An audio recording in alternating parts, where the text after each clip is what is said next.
की 5 सबसे अजीब परंपराएं जिसके बारे में जानकर आप भी हैरान रह जाएंगे। नंबर 5, उंगलियां काटने की परंपरा। इंडोनेशिया के पपुआ गिनी द्वीप में दानी जनजाति रहती है। दरअसल इस जनजाति की महिलाओं को किसी रिश्तेदार की मौत पर अपनी उंगलियों के सिरे को काटना पड़ता है। इस कबीले की परंपरा के अनुसार घर के मुखिया की मौत की सजा महिलाओं को जिंदगी भर भुगतनी पड़ती है। इस दर्दनाक और अमानवीय प्रथा के पीछे इनका मानना है कि ऐसा करने से मरने वाले की आत्मा को शांति मिलती है। उंगली काटने से पहले उन्हें रस्सी से बांध दिया जाता है ताकि खून का प्रवाह रुक जाए। उसके बाद कुल्हाड़ी से उनकी उंगलियों को काटा जाता है। इस कबीले में ऐसी कई महिलाएं हैं जिनकी कई उंगलियां काट दी गई है। कई बुजुर्ग महिलाएं तो अपने हाथों की सारी उंगलियां गवा चुकी है। नंबर 4, भालू की बलि।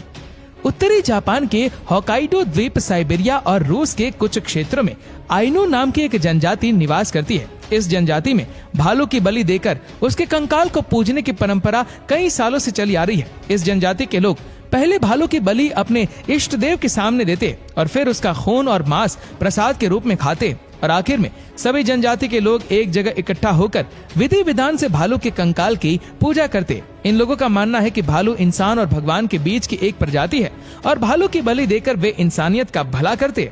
नंबर 3, जापान में अंगारों पर चलने की परंपरा।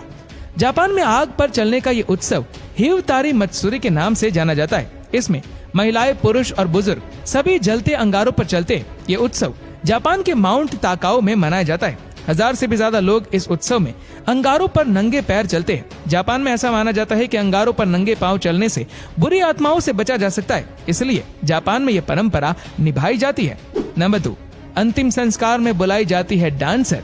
हमारे देश में किसी के मरने की खबर काफी दुख भरी बात होती है। मरने वालों के दोस्त और रिश्तेदार अंतिम संस्कार के दौरान शोक मनाने के लिए रोते हैं। लेकिन एक देश ऐसा भी है जहां शव यात्रा के दौरान बार डांसर्स को नचवाया जाता है। ताइवान में एक ऐसा रिवाज है जिसमें दाह संस्कार के वक्त बार डांसर्स को बुलाया जाता है और ये बार डांसर्स डांस करते हुए लोगों को खुश करती है। यहाँ की परंपरा के अनुसार जब कोई मरता है तो उसकी शव यात्रा के दौरान उसके जनाजे के काफिले के साथ बार डांसर्स भी रहती है और वह मृतक की गाड़ी के साथ नाचते हुए श्मशान घाट तक जाती है।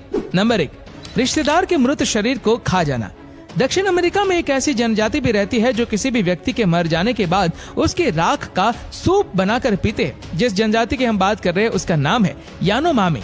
इस जनजाति को यानम के नाम से भी जाना जाता है। इस जनजाति में नर भक्षण की तरह एक अजीबोगरीब परंपरा निभाई जाती है जिसे एंडो कैनिबलिज्म कहा जाता है। जब किसी व्यक्ति की मृत्यु हो जाती है तो पहले उसे कुछ दिनों तक पत्तों आदि से ढक कर रखा जाता है और उसके बाद उस बचे हुए शरीर को जला दिया जाता है। इसमें अधिकतर हड्डियों को जलाया जाता है और फिर शरीर से चिपके मांस को भी खा जाते हैं। जलने के बाद जो राख बचती है उसे भी ये लोग खा जाते हैं। परंपरा के अनुसार ये लोग उस राख को केले से बनाए गए एक सूप जैसे पदार्थ में डाल देते हैं और मृतक के परिवारजन उस राख के सूप को पी जाते हैं। आपको सुनकर ये भले ही अजीब लग रहा हो लेकिन ये बात सच है और ये उनकी परंपरा है। दरअसल इस जनजाति के लोग मृतक के शरीर के साथ इसीलिए ऐसा करते हैं क्योंकि उनका मानना है कि मृतक की आत्मा को तभी शांति मिलती है जब शरीर के आखिरी हिस्से को भी उसके रिश्तेदारों ने खा लिया हो।